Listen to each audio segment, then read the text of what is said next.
Welcome, happy warriors, to the Rabbi Daniel Lapin Show, where I, your rabbi, reveal how the world really works. Thanks for being part of the show, and thank you for being a happy warrior. A happy warrior, yes, you are somebody who embraces the challenges of life, just the way a fitness enthusiast loves the time in the gym. And he loves lifting those weights and pitting himself against the forces that resist him in the hydraulic exercise machine. Or just as the runner, after running a half a mile or so, begins to develop a runner's high, and he feels that he could run for 20 miles. You enjoy the challenge. You embrace the challenge. You are a happy warrior. And you do so with joy in your heart and a happy stride as you walk around. You don't stroll. You don't amble. You move quickly because you've got a life to live, and you've got stuff to do, and you've got business to take care of. That is part of it. You know what the other part of it is? A happy warrior reads far more than he watches pretty moving pictures. Books are more important than movies, much more important. And above all, a happy warrior is someone who's not distracted, not by politics, not by entertainment, not for anything at all. A happy warrior takes care of the 5 main departments of his or her life. And those are family. And if you don't have a family yet, you work on making a family. And a little later, I'll share with you a letter I got from somebody who said that it seems that much of what you say about building a family has to do with young people. But what about somebody who is later in life and looking to build a family? Not so easy, so we'll talk about that. But yes, a happy warrior focuses on his 5 F's, the 5 foci, the 5 things you focus on. Family, friendships. Yes, you do maintain friendships, absolutely. And finance. Yeah, you build your relationship with your finances, and you know what they are, and you grow them diligently and meticulously and steadily. And so you've got your family, and you've got your friendships, and you've got your finances, and obviously your physical fitness, absolutely for that as well, and then faith as well. And one of the interesting things about faith is that it serves you very valuably. And if faith is an empty part of your life, if that particular F is one that just isn't working for you, then I suggest you do something about it, and there's plenty you can do about it, because faith is really important in the areas of objectivity. What do I mean by that? Well, it's really important. What I'm talking about there is that you need objectivity in your life. You really do. What do I mean by objectivity? I mean that you must get used to the idea of measuring your performance, not your excuses. And so if you are making a wise habit of monitoring your financial statements, once a month or maybe once a week perhaps, and you're looking at each thing, you're looking at your balance sheet, and you're looking at your receivables and your payables, and you're looking at your cash flow statement, and you're doing all these things on a regular basis. That's good. That is an objective way of seeing where you're at. But if, on the other hand, you fall prey to subjectivity, well, then you're going to say, well, the important thing is I tried hard this week, or I did better than I did 3 weeks ago. Not as well as last week. It's sort of ups and downs, but subjective means that you are not looking at objective data, because sometimes it hurts. objective data can sometimes be painful. So I really understand why you might well choose to be subjective about it and say, well, you know what, money isn't everything, and yes, I'm not keeping up to my financial plan that I made in January, and now we're already in September and 9 months in, and we're almost entering the third quarter of the year. We're finishing the third quarter. We're about to start the fourth quarter of the year, and I'm nowhere near where I thought I'd be and wanted to be and planned to be, but it's okay because I feel really good about it. You got to really avoid that. You've got to make every effort to not fall prey to that kind of thinking and to avoid falling into that trap. You might say, my kids are becoming distinctly unlikable. My children are developing horrible habits, and I'm not even liking them so much anymore. And you say, well, but on the other hand, think about it. There's a lot of factors out there. They watch television, and there's kids they play with. And that is, again, avoiding objective reality. Look, it's much more pleasant to be subjective than be objective. There's no question about it. It is much more pleasant because we happy warriors have to learn and absorb deep into our souls that only performance counts, not excuses. And performance is objective. Excuses are subjective. So it's so appealing to develop a subjective mindset. It is a feminine way of thinking, and I think you already know I mean that as no slur on womanhood at all, but in general, it is a feminine characteristic to be compassionate and to be gentle and to be supportive. And so and whether you're male or female doesn't make any difference, but when your feminine side achieves dominance, that is when you start thinking in terms of subjectivity and you start making excuses and No, the idea of having 5 Fs is that you can check on them every day or every week at most, and you can objectively measure. Am I taking care of the family? Am I spending the right amount of time with my wife and my husband? Am I spending the right amount of time with my children? Am I monitoring their moral behavior? Am I monitoring their school performance? Am I monitoring their social performance? Am I monitoring the role they play within the family? These are objective things, and you mustn't let them be subjective things at all. Or ever, right? That is what being objective is. And here's the important thing. It is that without faith, it is much easier to slide into subjectivity. How does faith aid objectivity?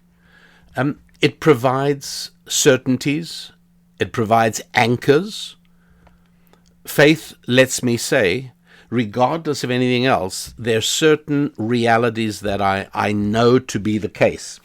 And if those things are absolutely reliable, objective realities, well, then I am on the road to being an objective person and measuring my performance objectively. If you are in charge of other people in a work environment, you are a supervisor, you're a manager, there are people who report to you. Well, then, you also need to make sure that you have mastered the objective. It is very difficult to work for somebody who is subjective, not objective.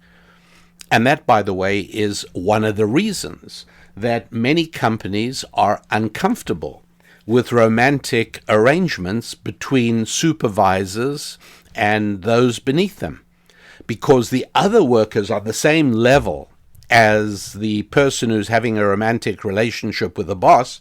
Well, they feel that the boss is being subjective, not objective. And guess what? If you are having an intimate relationship with another human being, of course you're subjective. You're not being objective at all.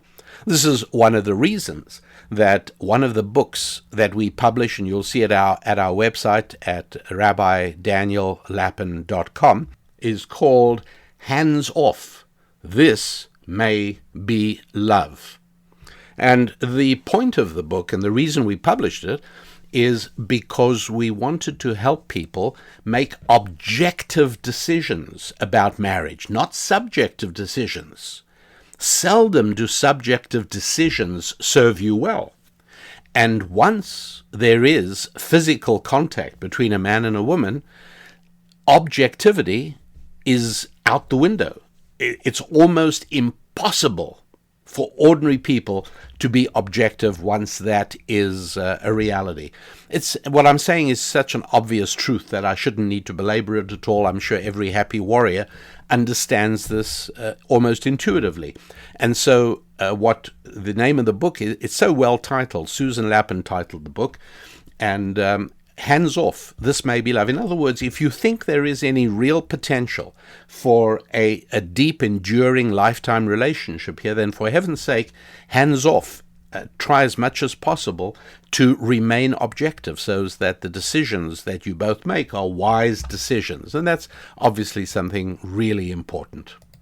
So if you're a supervisor professionally, then you need to make sure everything is objective. If you are an employer, then you need, once again, to make sure that there are objective criteria of success for every single person you hire. Otherwise, there is absolutely no satisfying and satisfactory way for anybody to really function. But when there is a set of objective criteria, then each of us knows exactly what we're supposed to do. We know how we're going to be judged and how we're going to be measured, and how what our compensation is going to be linked to. Objectivity is really important.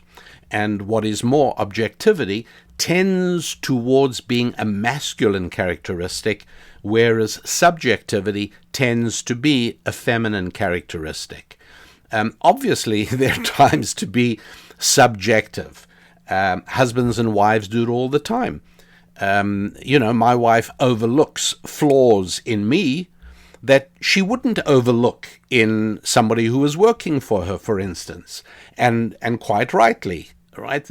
Because she's not objective with respect to me, she is subjective. There is a special relationship between the two of us that is different from a relationship that either of us might have with anybody else in the whole world, and that is unique and special. But in the work environment, obviously, objectivity is crucially important. And this is something that you can pick up, and it becomes helpful with faith. In other words, faith helps with the masculine side of being. It's no surprise that in many societies around the world that have already declared war on masculinity, well, those are also the societies that have declared war on faith and religion and God, right? And so those things go together.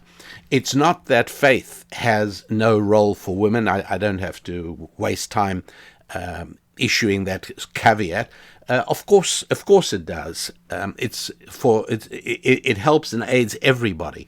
But let me put it this way: if you're a woman and you've got a choice of two guys to marry, and you're now going to be hitching your wagon to one of these guys, and that's going to shape your life dramatically. And the two guys are exactly the same in every respect. And you know this thought experiment already. And it's a thought experiment because really no two guys are exactly alike. But grant me the hypothesis that you as a woman have a choice of these two guys, and they're both exactly the same, and they're both wonderfully good looking, and they have wonderful senses of humor, and they both come from big families, which is a big asset, and everything is wonderful, excepting one is a man of faith and one is a secular man. And there is no question that all things being equal, you'll be far better off with a man of faith. Again, I'm not saying that it never happens that men of faith don't do wrong, yeah, of course, but generalities are called generalities because they're generally true. And as a woman, you really deeply inside of you, whether you know it or not, and you probably do, you want to be with a masculine man. You want to have the tension that comes from femininity meeting masculinity. And the more secular a man he is, the more vulnerable he is to the feminizing forces of the culture. And as a man of faith, as a man committed to the God of Abraham, Isaac, and Jacob, and to the Bible, the man is far more likely to find the strength to exert his masculinity. And I say exert his masculinity, obviously, heaven forbid, not in a tyrannical form, I don't ever mean that, but in what masculinity means: strength and confidence and leadership and ambition and goodness and nobility, all the things that are wrapped up in the concept of an honorable man. These things are incredibly valuable to a woman, and your chances of finding it in a man of faith are higher than not. Of course, it's difficult for men, as the person who wrote to me points out, because it's not that easy to find women who understand this point that we're discussing. So, you male happy warriors, the reasons to embrace faith and to make faith an active part of your 5Fs. And I know this is not simple. For those of you who, for various reasons, are not in that situation naturally and intuitively, it is very difficult. Engaging in faith makes you self-conscious, and it can be, you sort of feel eyes on you, and yeah, that's part of the idea, of course, and it can be awkward, and finding a place that you're comfortable in can be challenging. But it's not an accident that masculinity is so often a feature of church groups for men. They have men's small study groups, and invariably, whenever I have met these groups, taught for these groups, given seminars for these groups, there is a healthy air of masculinity in the air. There really is. There's an atmosphere of masculinity that I think any normal feminine woman would find almost irresistible. And that's a reality. So, for instance, in a silly country like the United States of America, tragically, and in other countries in decline around the world, you won't be surprised to find that masculinity is being maligned, and that the culture becomes feminine. And so in the United States, for instance, at the moment, it's very much becoming a feminine culture by a substantial majority. Professional schools in law, in medicine, in dentistry, in a number of categories outside of science, technology, engineering, mathematics, but substantially today advantage to women. In other words, the majority of graduate students in these fields are now women. And where this is headed, well, let me just give you a contrast. And again, somebody asked me if I'm about to move to China, and I can understand why somebody wrote to ask me that. And the answer is no. My home is in the United States of America. I still believe that I might be able to play some small, microscopically small part in helping to rid the toxin and play a small part in restoring the country. I hope and dream of that. My family is in the United States. I'm not moving to China. However, if I was 20 years old and I had been smart enough to learn Mandarin, and I did not have family connections for one reason or another, single child, parents no longer alive. And at that point, I want to tell you, yes, I actually would think seriously of trying to immigrate to China. I have no idea if that's feasible or if China accepts immigrants. But conceptually, I'm saying, it's always nicer to be in a country that's on the ascent, that's going up, rather than in one that's going down. And again, you'll notice that China doesn't have America's cultural pressure to feminize everything. Recently, China's government banned effeminate-looking men from appearing on TV. And the Communist Party issued an instruction to the broadcasters to promote what they call revolutionary culture. And revolutionary culture means masculinity and strength. Xi Jinping is called, he's the president of China, he's actually issued a call for a national rejuvenation to foster a healthier and an even more powerful China. And he and his people began to be very concerned that some of the pop stars, mostly from Korea and Japan, popular in China, are very effeminate. They're very girlish looking. And China, now, look, I'm not saying this is ideal and it may be carrying things to an extreme, but I want to clarify for you the central thesis that masculinity is necessary as a leadership factor in a family and in a company and in a university and in a culture and in a country. And that when an organization becomes feminine, then don't be surprised if that organization descends. And part of it is, I expressed earlier, that masculinity celebrates objectivity, whereas femininity is much more subjective. And if you want to build a country or a corporation or a family, you need objective masculine leadership. It's one of the huge differences between a female-led family and a father and husband-led family. So, by the way, you should know the Chinese Communist Party, you probably know this already, they recently forbade children under 18 from playing video games for more than 3 hours a week. American kids play it a day. What's wrong with that?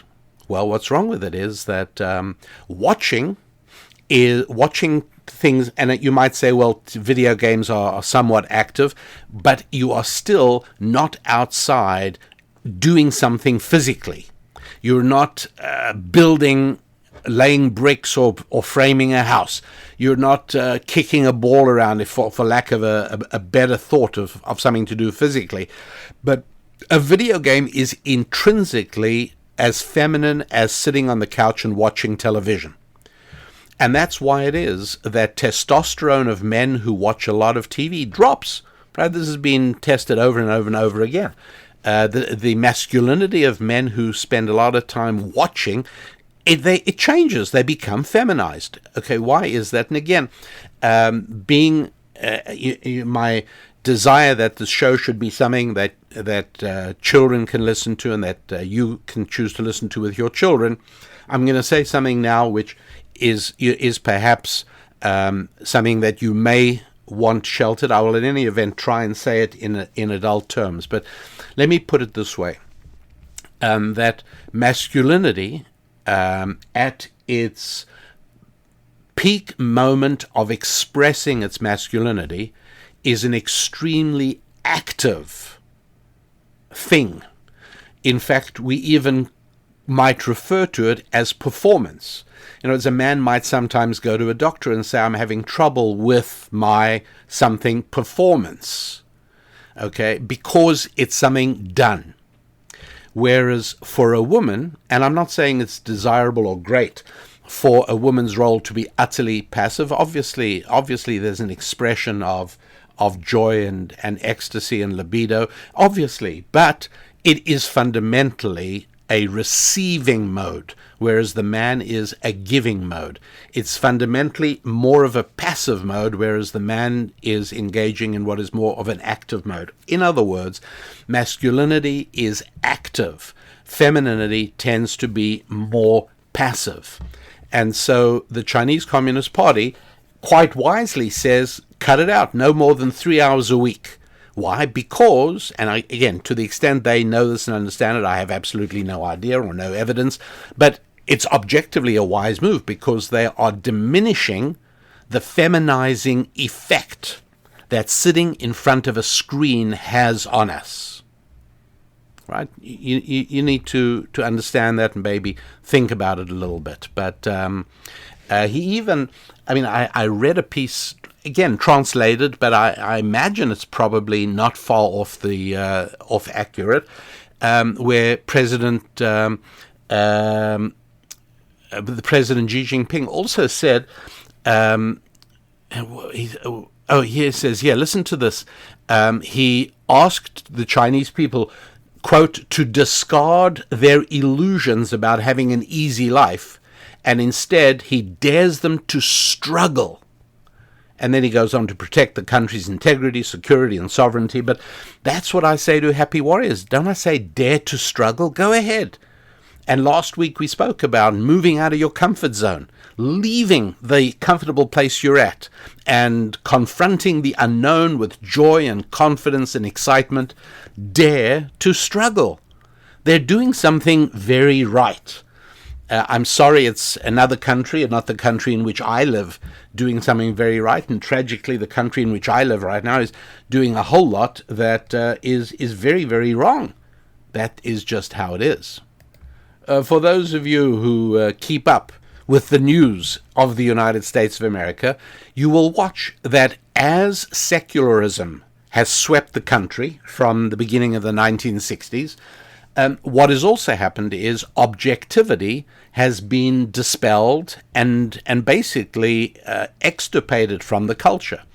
And so you'll now know that under the guise of getting rid of racism and under the guise of eliminating white supremacy and all these catchphrases, they are getting rid of objectivity in terms of academic merit.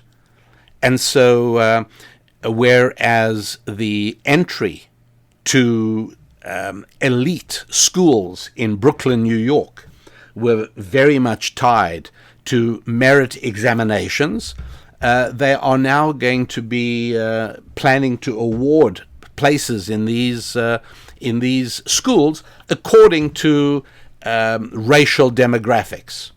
In other words, it's now subjective, not objective. Subjective means that some authority decrees your skin color is sufficiently tinted, you may get in, yours is not, you may not.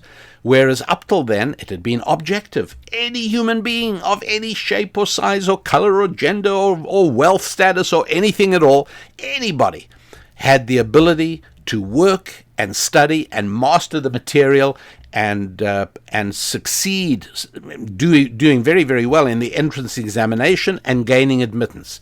But no, it is now going to be all subjective. So please be very aware of the importance of objectivity over subjectivity. For instance, just as an example, maybe you or somebody you know, love, or care about is looking to enter a business school program, right? Somebody trying to get an MBA, a Master of Business Administration, which has often and for many years been a very good gateway into business achievement. An MBA was a good way to get a jump start on a business career. And what you might have done, and maybe you or somebody you care about might even do now, is consult the Bloomberg Business Week issue. Every year they do an issue for the best business schools. And the ranking measures a number of things, how well graduating students do in the various things that are going to happen to them. They rank the learning, they rank the networking that a particular business school gives you, they rank the entrepreneurship that they learned, and how well they were prepared. And so as a result, when you looked each year at the ranking, they were pretty much standard. You had Stanford Business School, Harvard, Chicago, Northwestern, Kellogg, Wharton School ranks very high at Pennsylvania, MIT, the Sloan Business School at MIT. These are all schools always in the top 10. Some of the ones I mentioned are in the top 5 usually every year. And this is one of the reasons that people choose, or how people choose to go to business school. But now you need to be aware that if you are looking to go to an American business school and you consult this year's Bloomberg Business Week Business School rankings, then you are in for quite a shock, because this year they have introduced something completely new.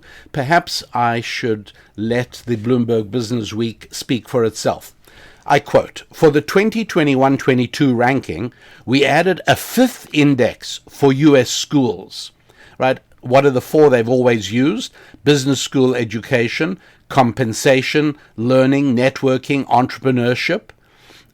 Compensation, learning, networking, and entrepreneurship. Those are how they rank. In other words, what impact it has on your pay, how well you learned technically the running of a business, how well the networking worked, and entrepreneurship, which I would think are exactly the things you ought to base the ranking of a business school on. But, says Bloomberg this year, for the 21-22 ranking, we added a 5th index for United States schools, diversity.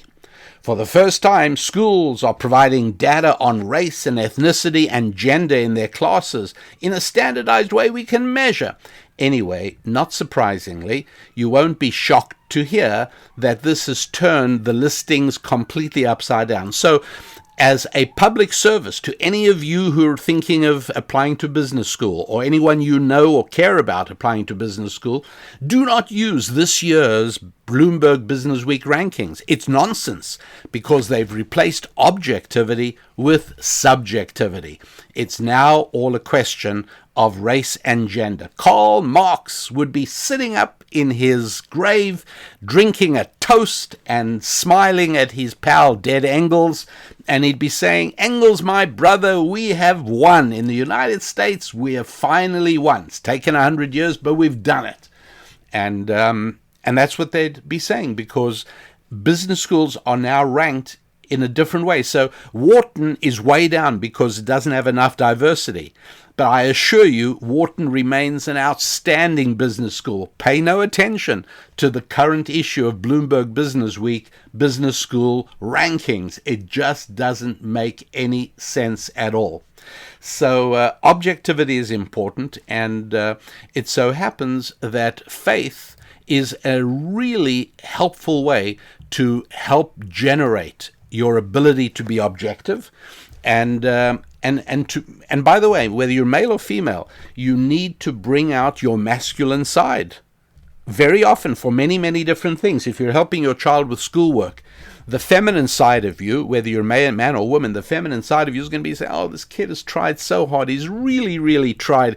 I mean, all the other kids are out playing, and he's been slogging away at this stupid, dumb homework, and he's just not getting it right." And you're going to want to.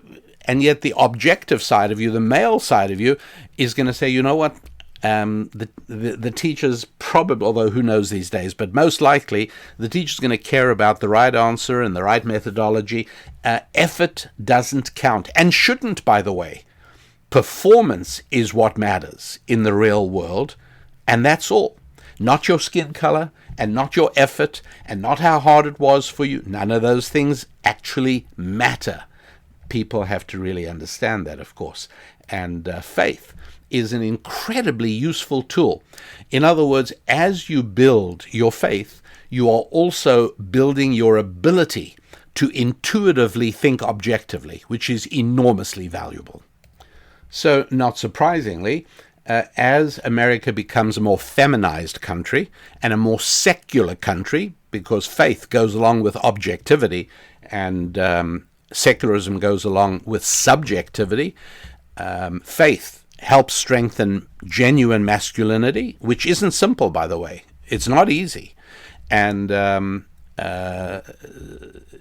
secularism accommodates to femininity. But when you take away the objectivity, of course, It's not surprising, is it, that while America is worried not about winning wars, not about the objectivity of the military, in other words, tangible objectives. It was a terrible thing, right? The object of a military is to destroy the enemy. I don't know how to put that more gently. I just don't. The object of having a military is to destroy the enemy, to utterly eliminate their ability to wage war and harm us. That's what a military is supposed to be doing. And that could have been done in Afghanistan in the first couple of months after 2001, pardon me. But instead they got going on nation building. Have you noticed how subjective nation building, like, it's easy to know when you win a war militarily, right? When Japan signed the surrender on the decks of the USS Missouri in Tokyo Bay in 1945, that was the military having won.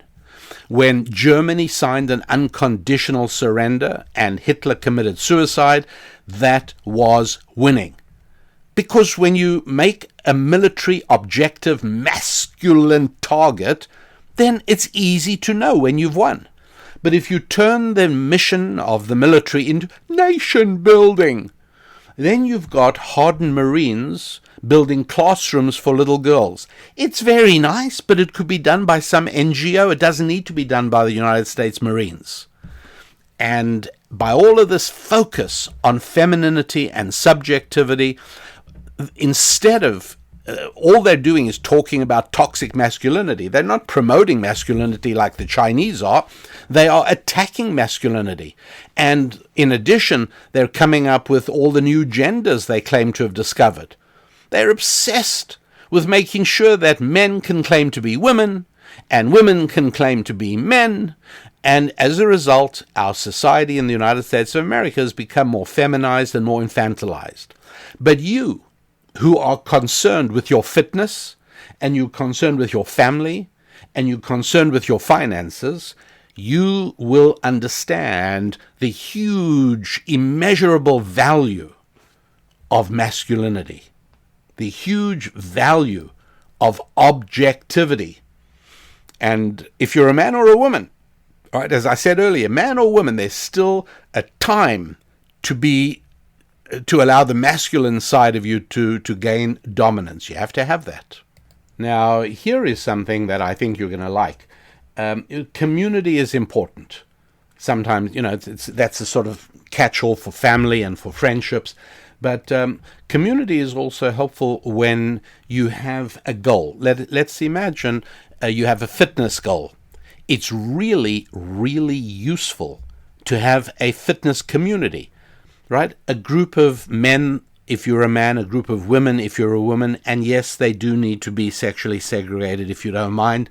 A group of other people like you who are working on the same physical goals. And so on those days where you just don't feel like exercising, you know you have to because the other women there are waiting for you, or the other guys are waiting for you there. Community is really, really helpful. I even encourage the formation of small group communities for financial objectives because, again, it's very, very difficult. There are times where you want to do what your heart wants to do and your head is telling you, no, this is not part of my focus on finances. It's so great to be able to call up a couple of other people that you work with together on this, and to share and say, look, I really want to do this. My kid wants this thing, and I really want to make the child smile. What do you think? And you have the support of a community.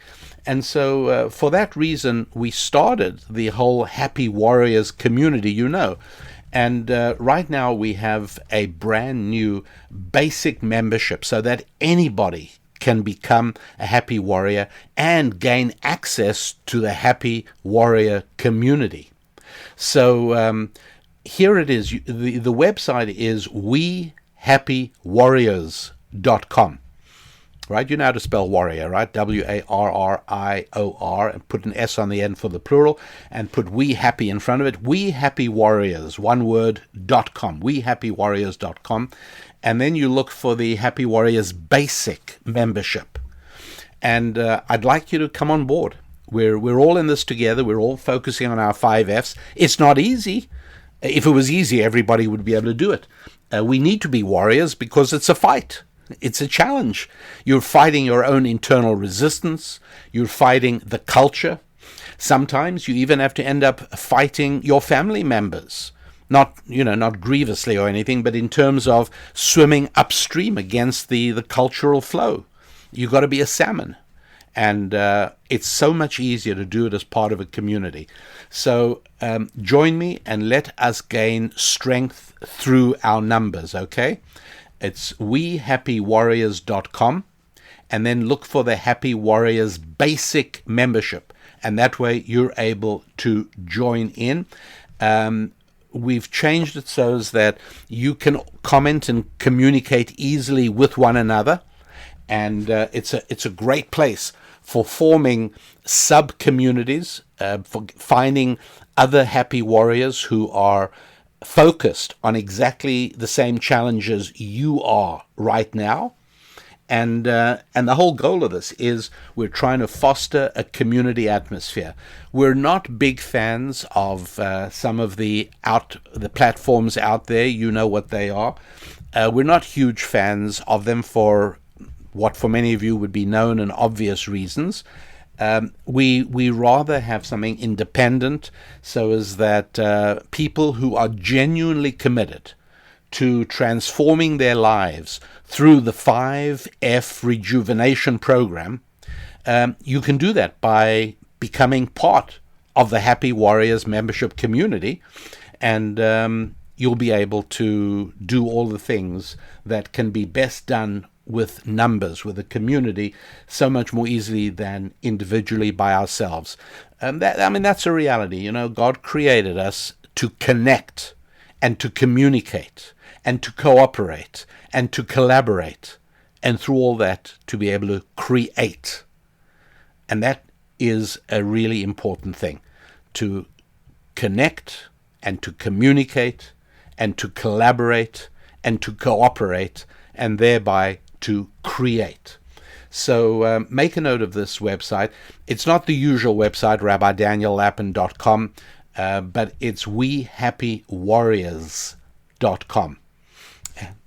Go there and seek out the basic membership, which you will find easy to join and immediately makes the world a lot less lonely. That's what I found, and I know that's what you'll find as well. Basic membership in the wehappywarriors.com. Go there and join us. So important is it to have community.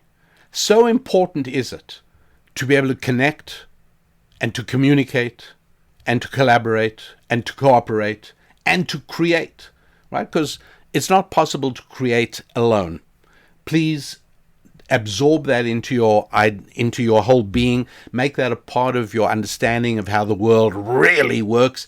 Don't fool yourself into believing that you can be disconnected from other people and you're still capable of creating. I don't care whether it's a piece of art, a piece of music. I don't care if it's a business. You want to create a business. I don't care if it's a product or an invention or a discovery. Maybe it's a baby. But don't for one moment think you can do any of those things alone. Every act of creativity requires connection with somebody else. And here's the beautiful thing. Objectivity assists in connection. Subjectivity fights connection. Because it's obvious, right? If everybody is being subjective, then everybody sees the world the way he or she individually sees it, which means that in the same way that we each have our own fingerprints, we each have our own visions of the world, and there's no way we can connect because we have no common feature, we have no bridge to one another, because we're all subjectively looking at things from our own point of view. But the more we acknowledge certain things as objective truths and realities, the easier it is to communicate and connect with other people. So as societies become more secular, they become more subjective. And as they become more secular and more subjective, they also become more isolated. And so, not surprisingly, and this one is so funny, I've had to say this to myself like a half a dozen times before to get my humor under control so I don't burst out laughing, because this is a serious show, right? I'm telling you things that are true. I'm telling you permanent principles about how the world really works. And it defeats the objective if I start giggling and chuckling and bursting into laughter. And I'm really, really going to try not to do that. But I have to tell you this, and that is that England, the United Kingdom, recognizing this problem that people are becoming more and more disconnected from one another, as part of the move towards secularism that England has followed every bit as aggressively as the United States has. The Anglican Church is all but dead and gone. The Archbishop of Canterbury is a social worker. Not surprisingly, loneliness and isolation have become a huge problem, as recognized in the United States as well, accepting that there is a very powerful evangelical Christian community. There's a very powerful Latter-day Saints church. There is a very powerful Torah-observant Jewish community, much smaller, but it's real and it's strong. These things are not present in the United Kingdom. So in that sense, loneliness and isolation by the spreading of secularism and subjectivity, well, guess what? They've got to solve it, right? Because the important rule for governments is don't stand there, do something. I wish politicians would take the opposite slogan. Don't just do something, stand there. Please, don't do anything. What did British politicians do? Well, they formed a new ministry in the Prime Minister's cabinet, and they appointed a loneliness minister. Okay, all right, I'm trying. I'm really trying not to laugh. I'm sorry. Maybe this will be edited out by our team, and because it's totally unprofessional. This is totally unprofessional. I've got to tell this the United Kingdom has appointed a loneliness minister. It's a government level. It's a senior government level position. And the loneliness minister, who happens to be a Baroness Baron, has said, it's more important than ever to take action.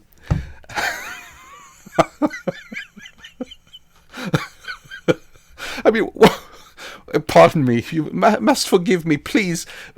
Treat me generously and don't hurl abuse and think evil thoughts about me. I really can't help it. Like, what on earth is a government office and a government minister of loneliness going to do? I mean, what are they going to do? Hold bingo evenings to get people together? It's so hilarious.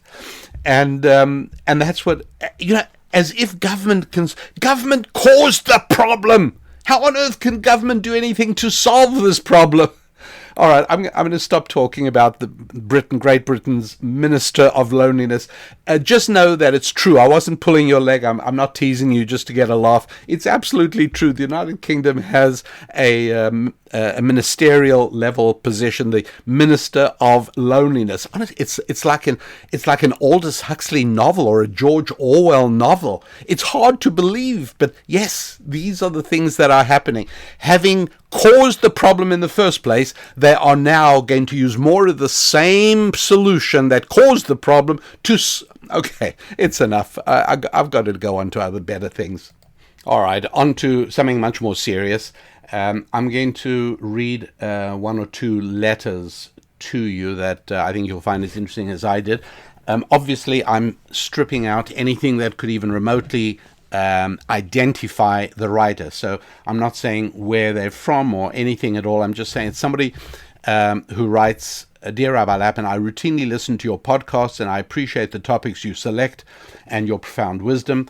And I just want to comment, please don't for a moment think it's my wisdom. I don't claim it to be my wisdom. I wish I was that smart, but it isn't. It's ancient Jewish wisdom that I'm very fortunate and privileged to have had wonderful teachers. And I now enjoy being a conduit for all of you so that you can all access something which is your rightful legacy as well, not just for Jews. This information, by the way, it used to be known to people like really, really well.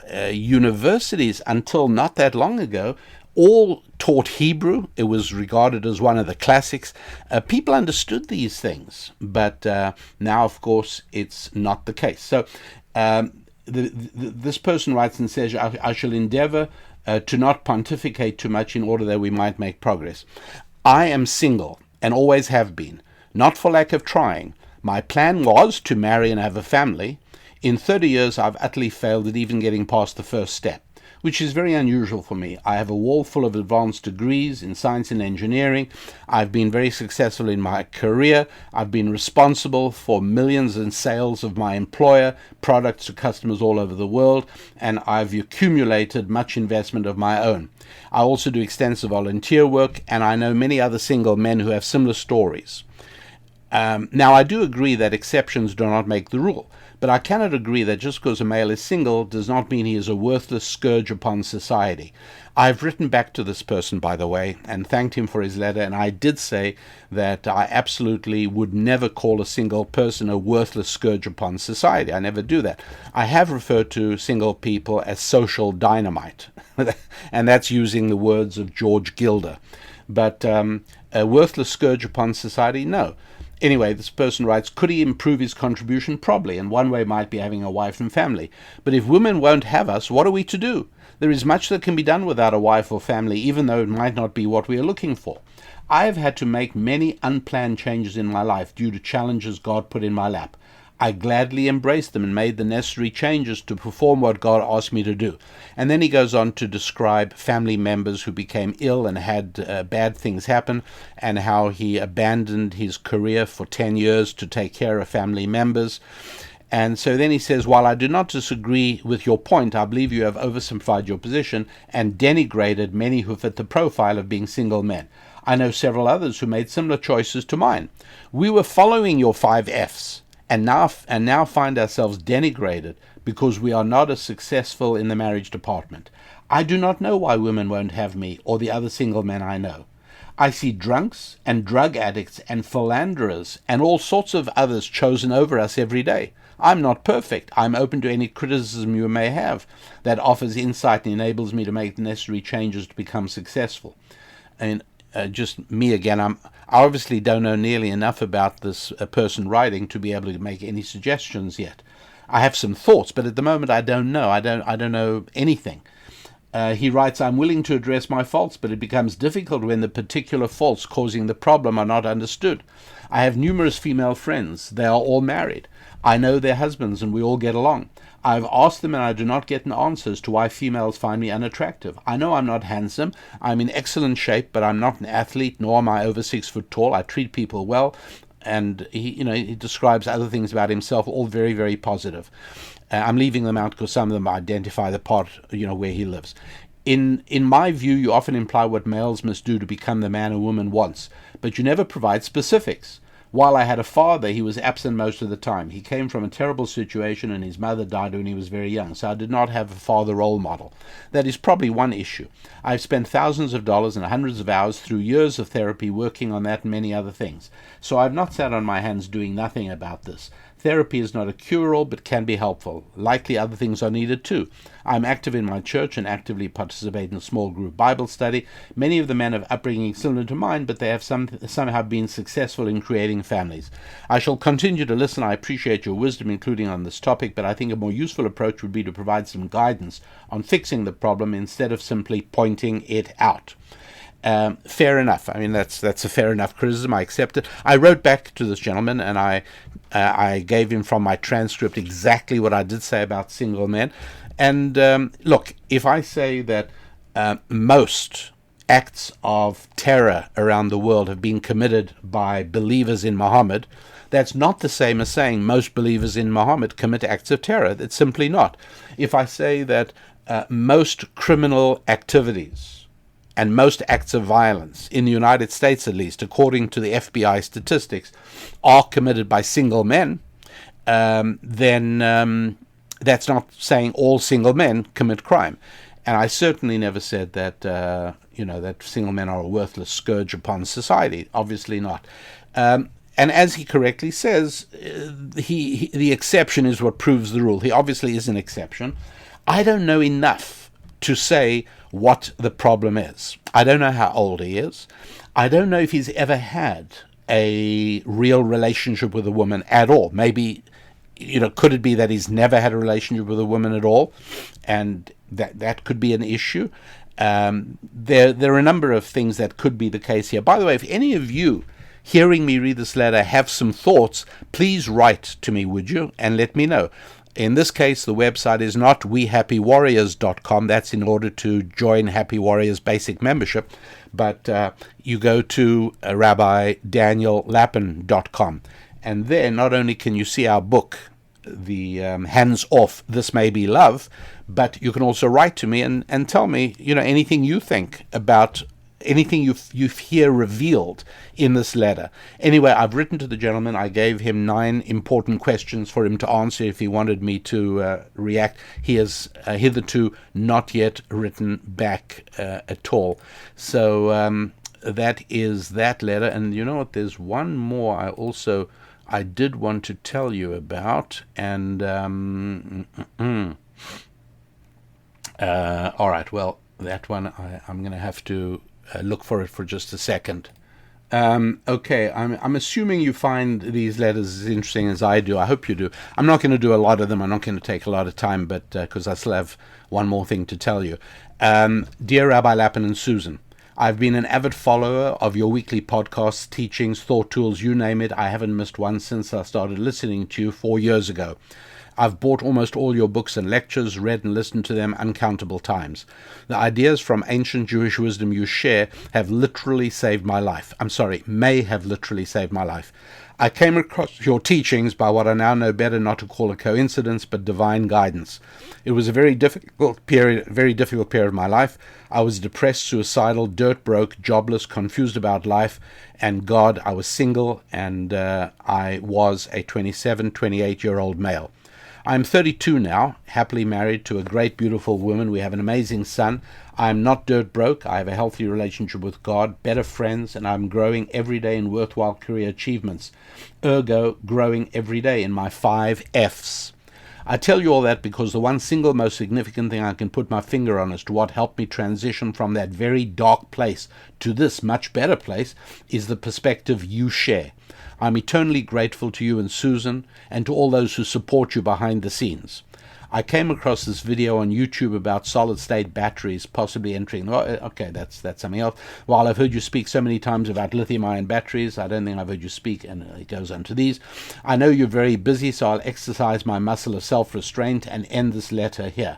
Otherwise, I'd like to very much continue blabbering about all the great things your teachings have done to my life and family. Your teachings, more than anything else, influenced my decision to get married when I did, the person I chose for a partner, and so many other choices, which as far as I can tell, are the best choices ever so far in my life. Happy Warriors, I don't think I have to describe to you what a letter like that makes me feel. It's such a validation of the time and effort and energy I put into my work.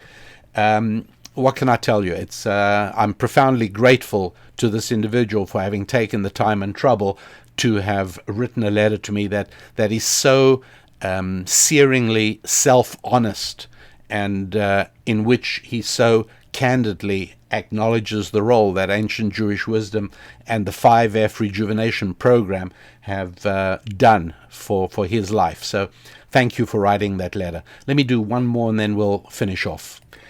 I wish I could share with you like all the letters I get, but that's not possible. But I think you'll find this one as interesting as I did as well.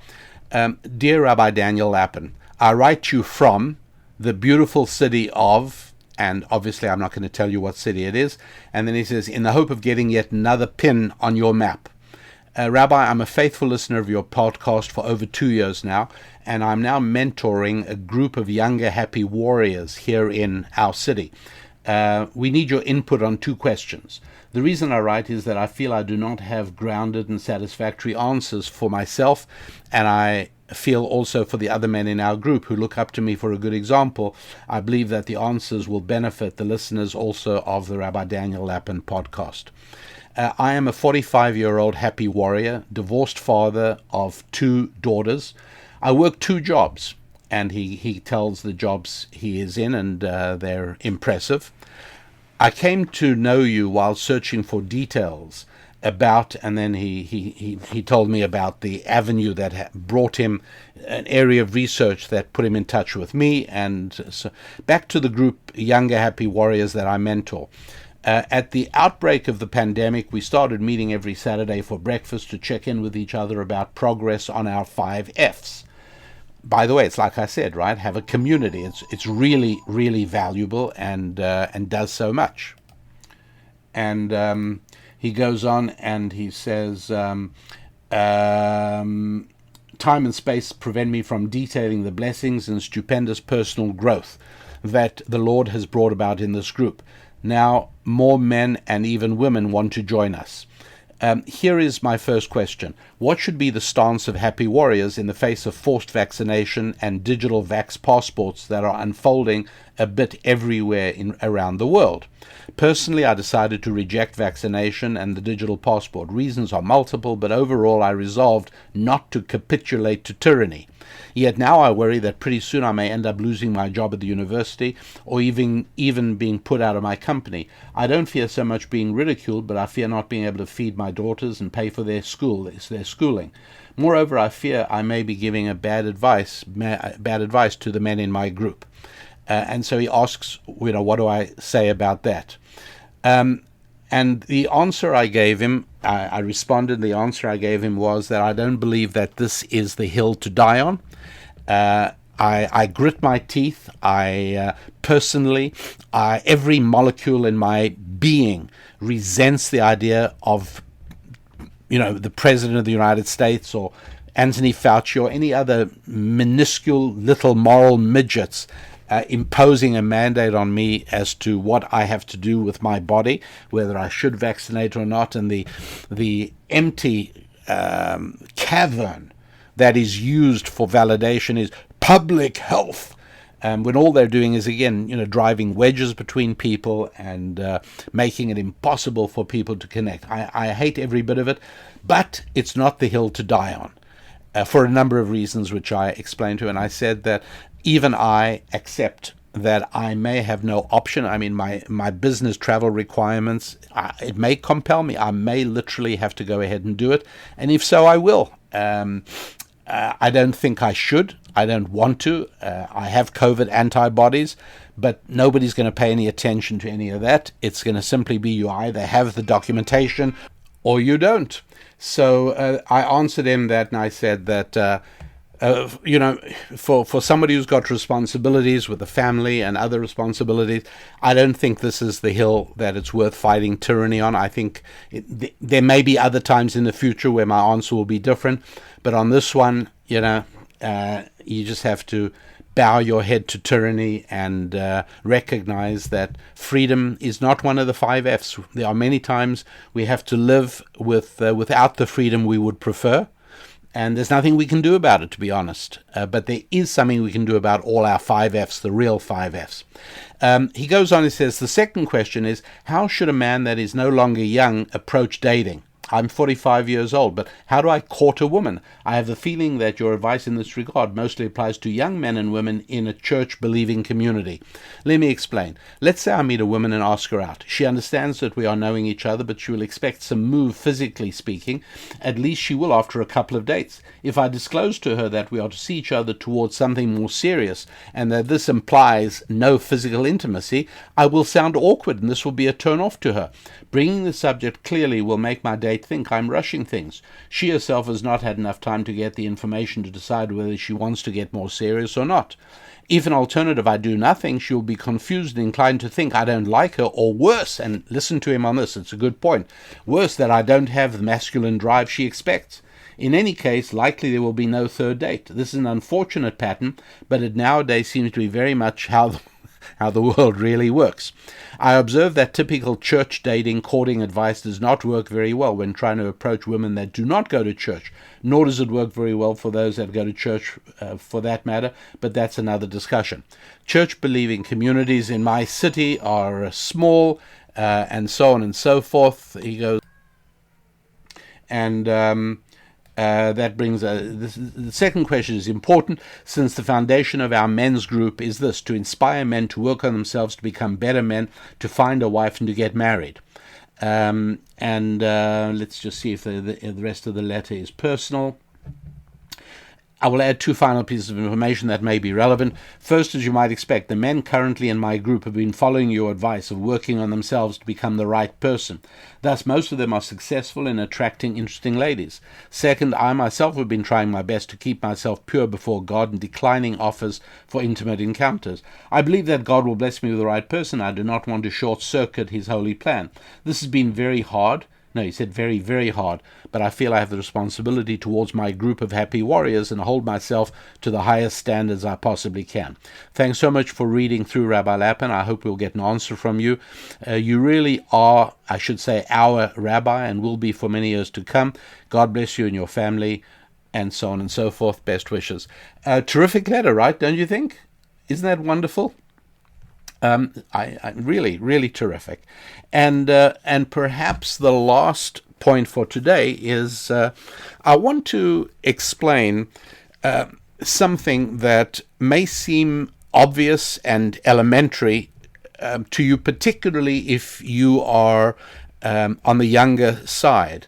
And that is that you probably went to school, and in school you probably took something called social studies. And I want to point out that if you went to school before 1962, you didn't do social studies. It did not exist. You did geography, and you also did history. But there is no longer geography and history being taught. As a matter of fact, the removal of history in schools parallels the removal of monuments. Have you noticed what's been happening in the United States for the last 2 years? Breaking down of monuments under the guise of white supremacy. But it's not. They're also breaking down monuments of extraordinary leaders. And all they're trying to do is destroy a connection of Americans with their history.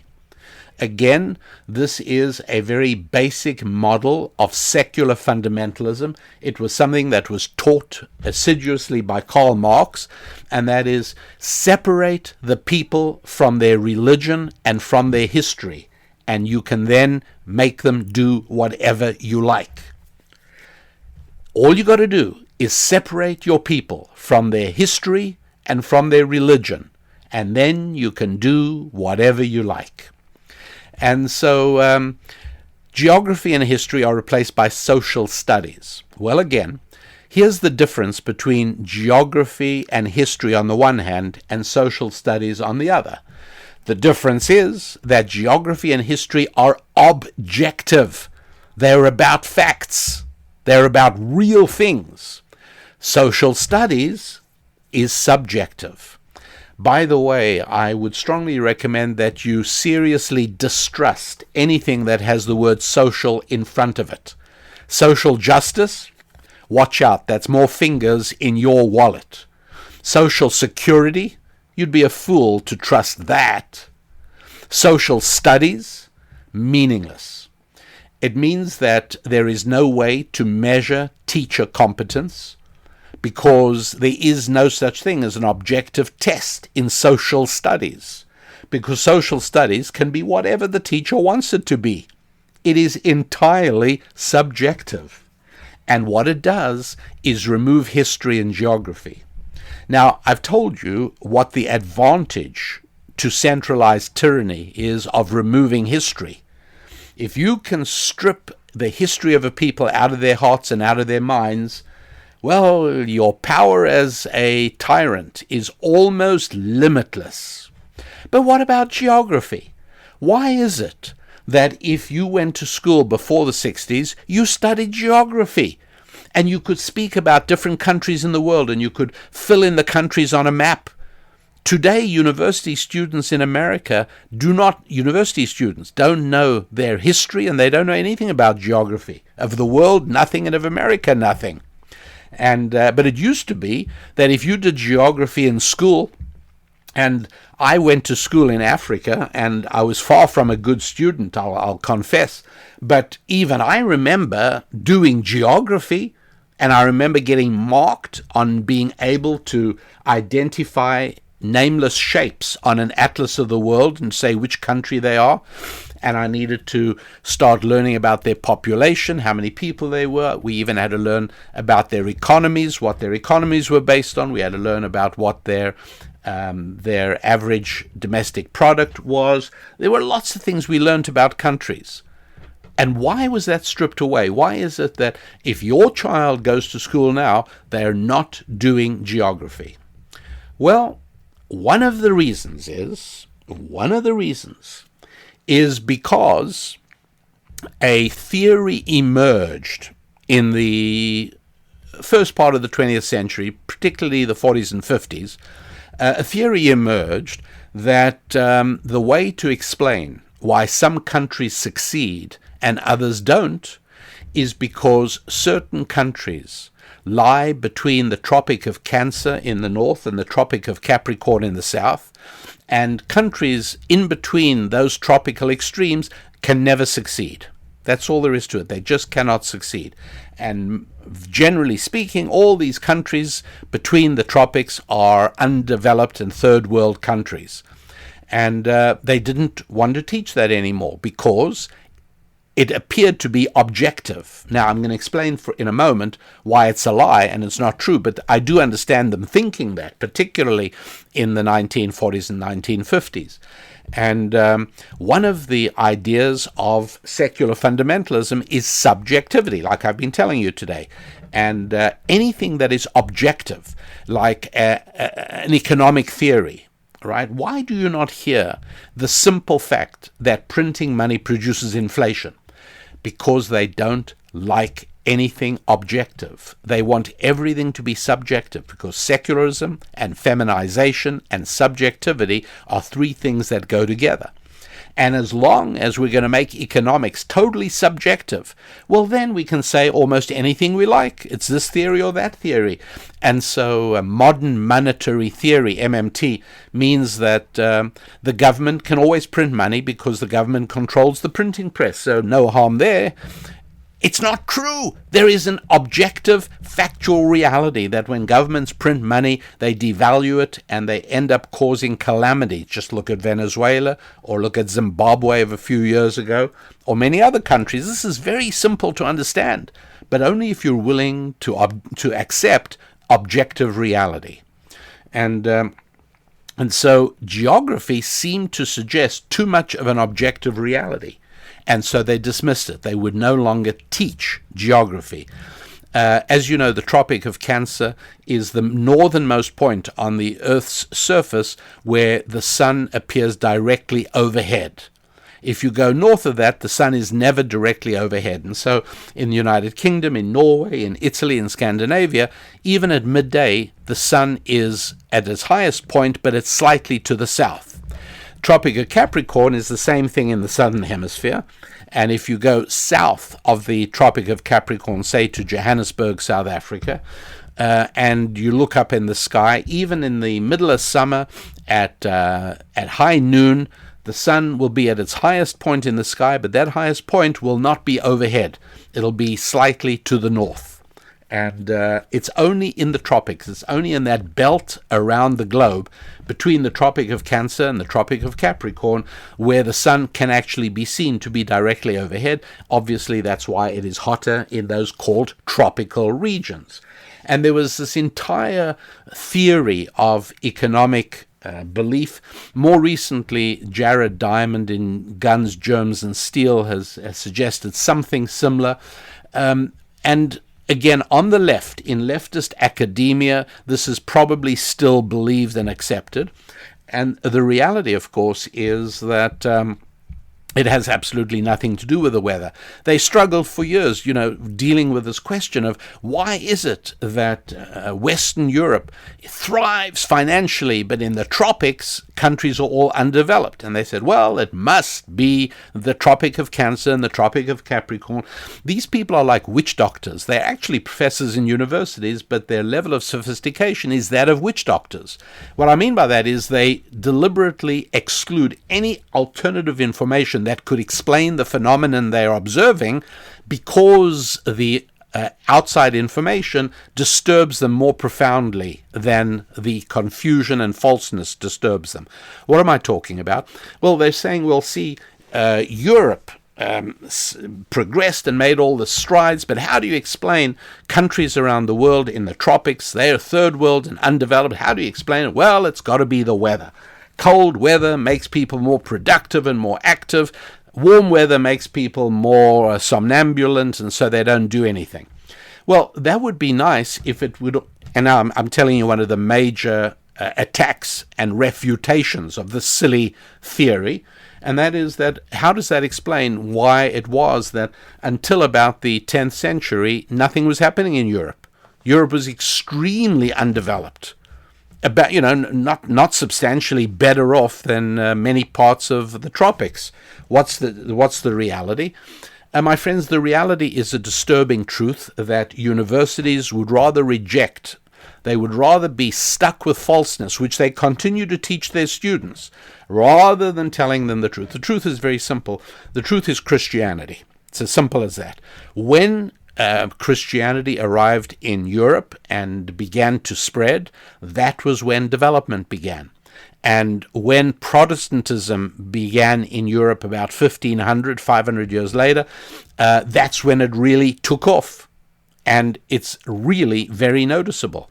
And the proof of it is that those countries in the tropics, and I think I'll do an entire show on this in the future, though we're about at the end of the time I want to go for today, those countries that have adopted Christianity, in which Christianity is growing, even though they are in the tropics, are racing ahead with incredible speed and gaining progress in the economic developmental race, doing phenomenally well. Countries that are out of the tropics, but that have abandoned faith as a centerpiece of their culture, they are in decline, regardless of the fact that they're outside the tropics, just as countries that are in the tropics but have adopted Christianity as central to their culture are thriving and growing and progressing. So it's as simple as that, but geography is no longer taught in schools. Take away the objective, prefer the subjective. And so, my friends, please remember the importance of objectivity as you pursue your 5 Fs. As you work on your faith.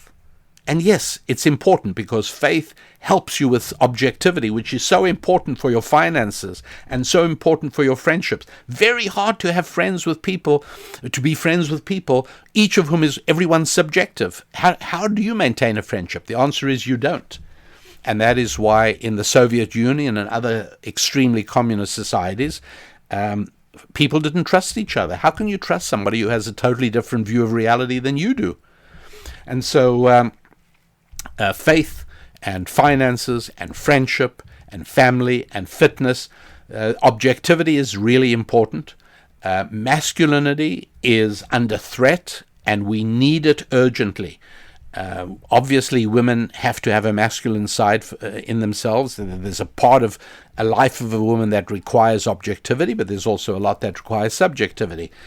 For a man, most of a man's life, particularly in terms of his ambition and his achievements, because as I've taught you in the past, and I quoted Camille Paglia recently, who astoundingly said the same thing. I was so amazed by that. It took my breath away. Women are. Men have to perform. That's right. And if you have to perform, then objectivity is your friend. So please stop by. You've got 2 websites to remember now. Don't remember them. Bookmark them. One of them is wehappywarriors.com. Go there and join the community. Become one of us with a basic membership of We Happy Warriors.